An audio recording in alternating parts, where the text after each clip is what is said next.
In the dangerous premises of a dungeon, where a single misstep could spell the difference between getting out alive or not, it is imperative that everyone watches out for everybody else as to eliminate unnecessary casualties. However, our boy Monik is so useless that his harem, party composed of only girls doesn't need his help. Quite the opposite, actually. Monik is the party's support mage and certified official errand boy. A support mage's job inside a party is of course to support the other members, duh. But as the fighting members of the party get stronger, it inevitably leads to days like these, when even he is underwhelmed by his own uselessness. While trying to enjoy a cold one, he overhears some guys talking about another support getting kicked out of a party. Someone from an S-rank party. They make the case that it's a gross disgrace to say that supports are actually adventurers. While the fighting members actually fight, supports just sit at the back of the party and kinda chill there. Feeling like today is finally the day for him, a pint of beer slams down on his table and some girl slides way too close to his face asking him what's up with the sad expression on his face. She is Rhine, the leader of the party, a dual swordswoman. Also a weirdo with no sense of personal space. What? She is actually a he? Well, it is 2024 after all. They are splitting the bill for today, but Monik can't help but feel like he's getting the worst end of the deal here, since Rain alone seems to have downed the entire keg of beer by now. Sunu, the offensive mage, cuts in asking if he's really not going to at least have a drink with the leader. Sani, the archer, interrupts them, advising them to ease up on the alcohol and let Monik relax for a bit. However, she is really not one to speak, considering she completely decimated 5 pints in the span of a few minutes. Sandra, the final member on the roster, is a great sword wielder, ironic considering her size. She asks Monik to pass her the chicken, which he does. Unlike her peers, Sandra is not an alcoholic.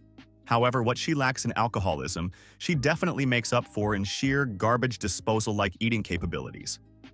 Now that all of the members of Stormbreakers have been conveniently introduced, Monik gets up in an effort to finish up his errands for today and get some good sleep in preparation for tomorrow. While finishing up his chores, he can't help but wonder about his future in the party. Of course, he would love to continue his job in the party. However, things seem to be looking pretty grim for supports lately. All you hear about are supports getting kicked out of parties left and right. Even Rain is getting a lot of people advising him they should get rid of Monog. The Adventurers Guild says that profits from adventures shall be split evenly among the party's members, leading to people figuring out that they could be earning more out of each quest if there are less members inside the party. And of course, the first members to be kicked out would be the ones that are not constantly risking their lives on the front line. Even though Stormbreakers are a pretty new guild, having been around for only 2 years, the members are talented and undoubtedly have a bright future ahead of them. With that in mind, he gets weirdly excited about potentially being kicked out. Even though he has been taking care of the tedious tasks like keeping up with the news, procuring supplies, and even boring paperwork with the guild, none of that is visible to people outside of the party, which ends in those people talking behind his back. He figures that soon enough they wouldn't need him anymore, so maybe he'll get into something like farming early, to be prepared for when that day comes. He arrives at the inn where everybody would be sleeping tonight and slowly enters his bedroom. Inside, he sees Rain passed out after his earlier drinking session. In an effort to continue his psychological, self-induced downward spiral, he figures that next time he should be more careful when entering the room late at night.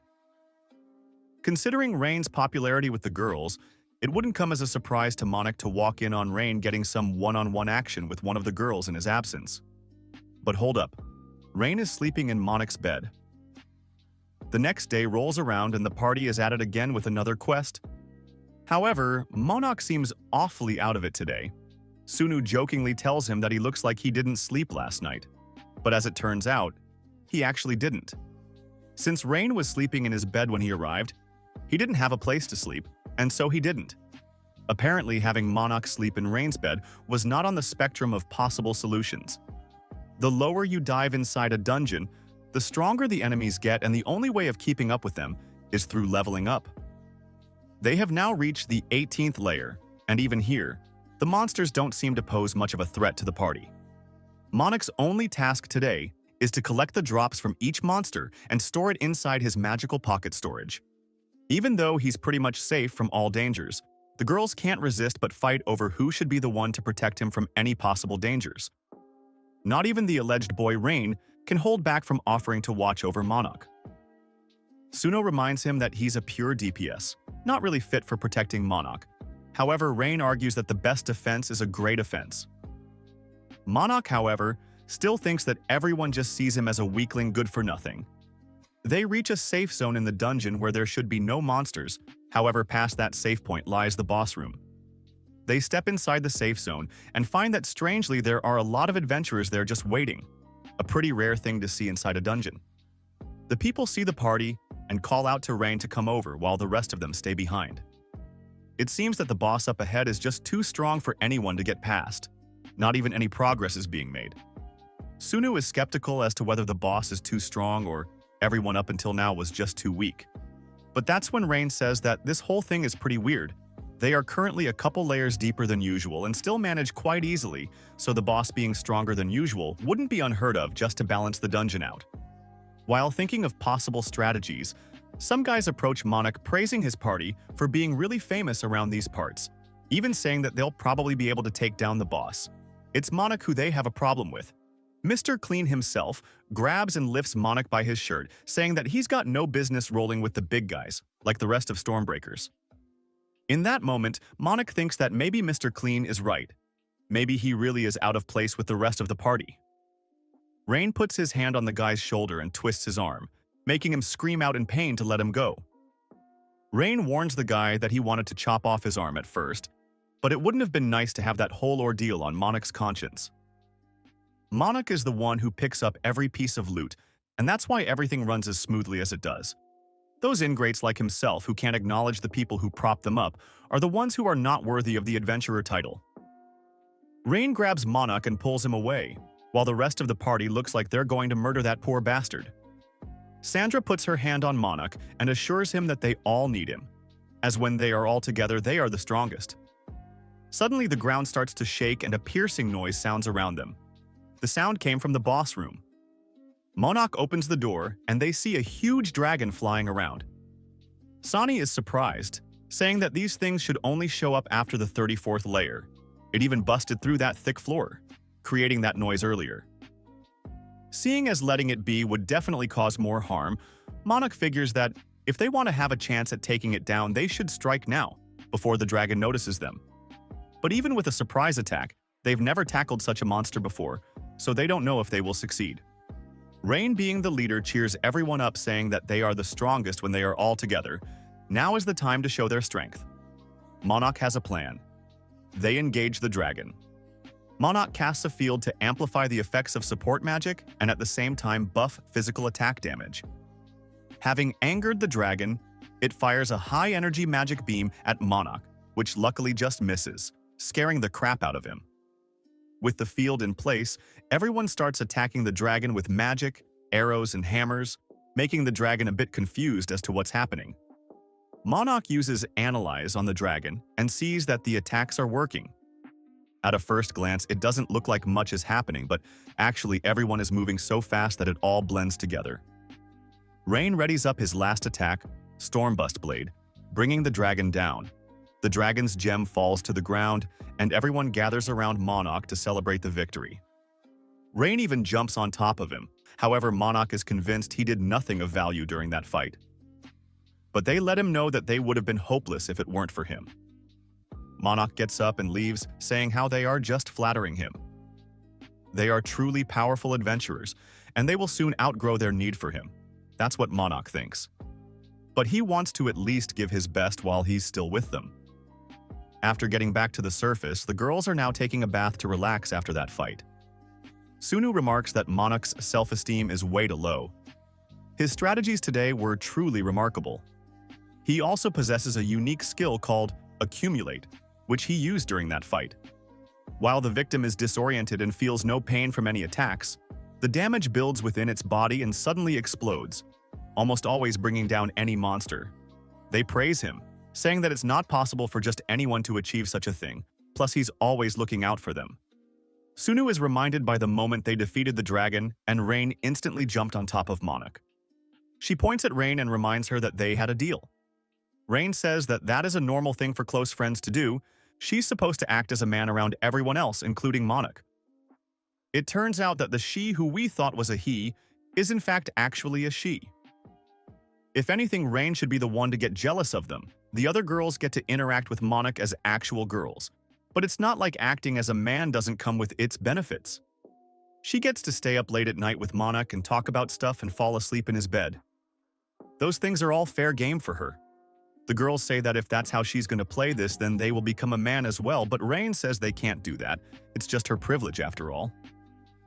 The next morning comes and Monik wakes up in his bed. He turns around and sees no one other than Rain, peacefully sleeping next to him.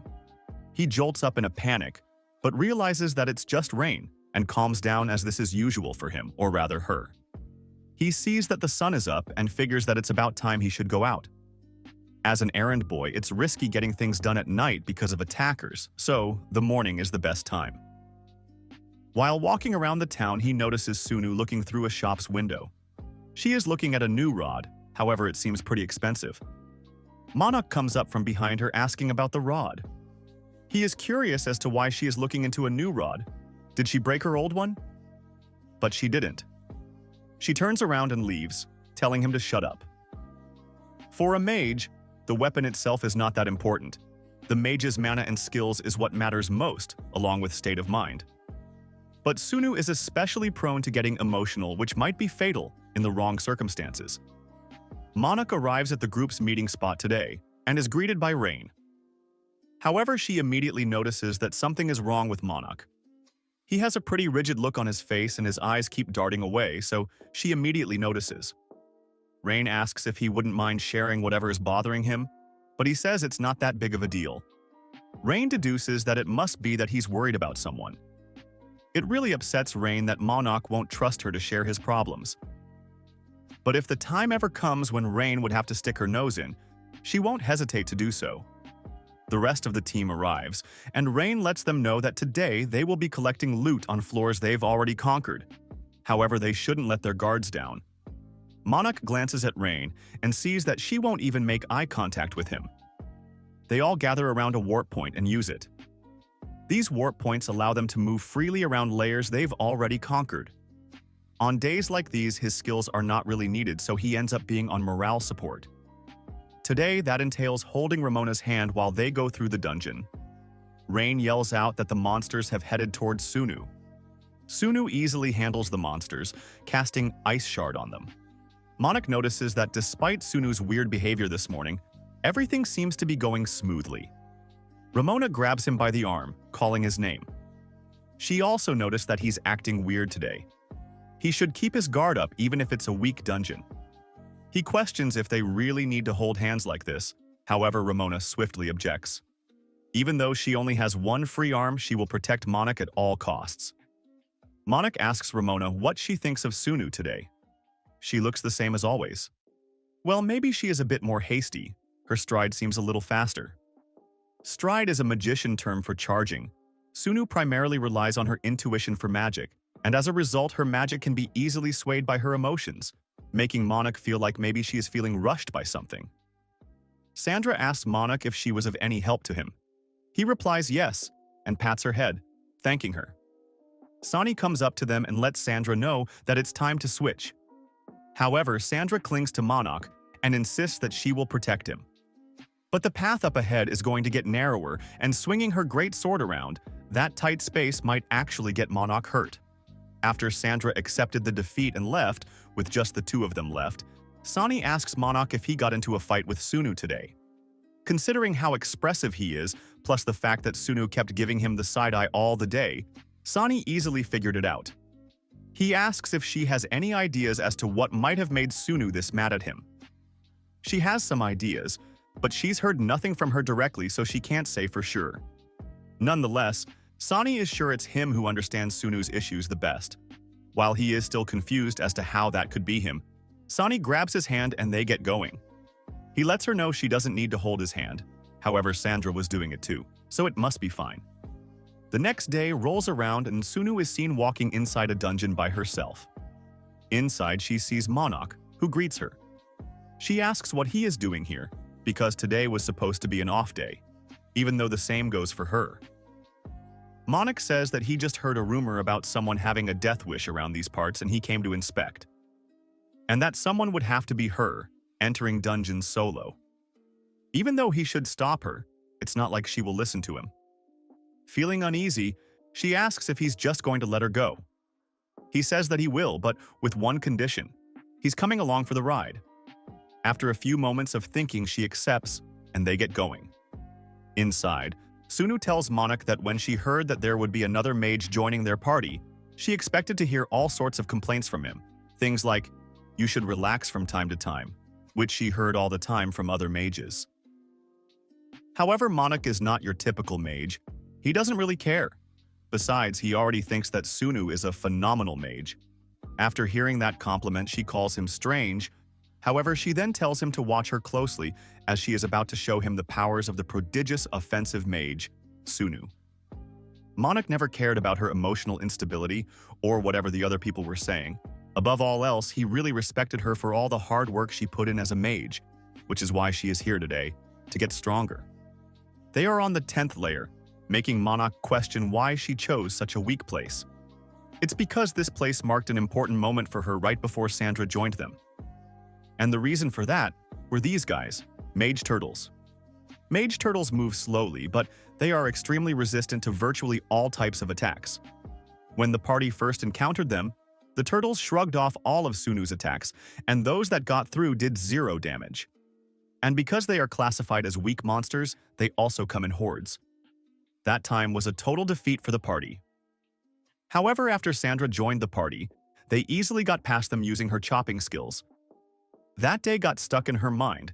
The only thing she could think of is how she wasn't good enough to defeat even some small fry monsters. She also didn't want him to notice how hard she was trying because of the high regard he holds her in. She says that at this rate she just can't move forward. He realizes that it's because she doesn't trust her own abilities anymore that she was looking at a new staff, hoping it would improve her skills. Monik never even noticed how she felt. He thinks that maybe forcing her to go back would be better for both of them considering her state. However, the reason he came all the way here was to help her. He puts his hand on her head and gives her some pats, which swiftly prompts her to get angry. She says that she is by no means as strong as he thinks she is. The truly strong mages are people like him, who, no matter what happens, always try to make everyone else around them feel better.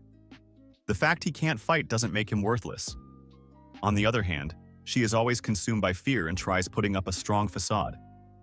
But that was the old her. If she can bring out her full power, she will definitely be able to defeat them this time. Monog asked her to let him witness her magic, the magic of a true genius magician, and after, they can grab some food together. With that said, they get to clearing the floor. Sunu starts using her powers, casting 2 magic circles and blast the turtles with the ice cannon. Even though the saying goes that a mage should maintain a cool head, it seems that her magic works the opposite way. It's a perfect reflection of her. She completely destroys the monsters, after which Monik comes up to her and says that she's amazing. She gives a big smile and says that they should go further, but Monik grabs her by the shoulder and stops her. There are only warp points at the beginning and end of a floor, and she couldn't possibly be thinking to solo the boss. However, Monik realizes something. There are no more monsters spawning. There should be spawning infinitely no matter how many they defeat. He says that they should stay on high alert, when all of a sudden a huge hole opens in the floor, swallowing both of them. They land at the bottom of the pit with Sunu in Monok's arms. They notice a big statue thing kneeling down and question that they may actually be in the boss's room. Monik thinks it may be an extra floor, a hidden floor. These were built as treasure caches and you only hear about them in rumors. They figure that they should get moving towards the exit of the room before that thing notices them. Immediately after they take a step, the statue lights up and starts creaking. Monog feels something coming and jumps on top of Sunu in an effort to protect her. A huge creature emerges from the statue, slamming down, with its hands destroying the ground where they were just a second ago. Sunu freezes in place, scared, not knowing what to do, but Monog grabs her hand and pulls her away towards the exit. They reach a safe space within the tunnel. However, they are now stuck there with the huge beast blocking the exit with its hands, so they decide to move forward. They find a passage and enter it. Inside, they see a warp point and a treasure chest. Sunu doesn't even care about the treasure chest, she is just happy that they get to go home. However, when they try the warp point, it's completely inert. Monog says that even on a standard floor, the warp points won't work if all the enemies on that floor haven't been defeated. So that means that they have go back and defeat that huge beast. Monog realizes that the situation they are in is actually really bad. That thing is way out of their league, and waiting for another team to find them might take days. To make things worse, they hear a sudden rumble coming from where they just came from. The beast started destroying the wall in an attempt to get to them. He tries thinking about the easiest way to activate the warp point, as that would get them out of there. Suddenly, he realizes that there is a way. He once read somewhere that the reason warp points don't activate with monsters around is because the monsters disrupt the mana flow around the warp point. They just need to infuse the thing with some mana without defeating that thing. Before doing that, he needs to make sure his mana is at max level. That means removing stuff from his magic pocket. And while they are at it, he opens the chest. Inside, he finds a ring, which he puts on Sunu's ring finger, saying it looks great on her, making Sunu quite flustered. He says that the ring looks like it strengthens magic powers and reduces mana costs, plus some other perks, telling her that if she's curious about those perks, she should consult an expert once she's out. Sunu gets suspicious upon hearing Monok's wording, asking if he's not hiding something. He gives in, saying that he's quite the bad liar. He says that for the warp point to stay active, a mana flow must be maintained, and as such he'll stay behind to make sure she reaches safety. Sunu begs him to let go of her hand. However, he can't let the Stormbreakers come to an end like this. He does have a final wish, however. He wishes that Sunu would be the one to lead the rest of the party to deepest layer of the dungeon, before sending Sunu through the warp point.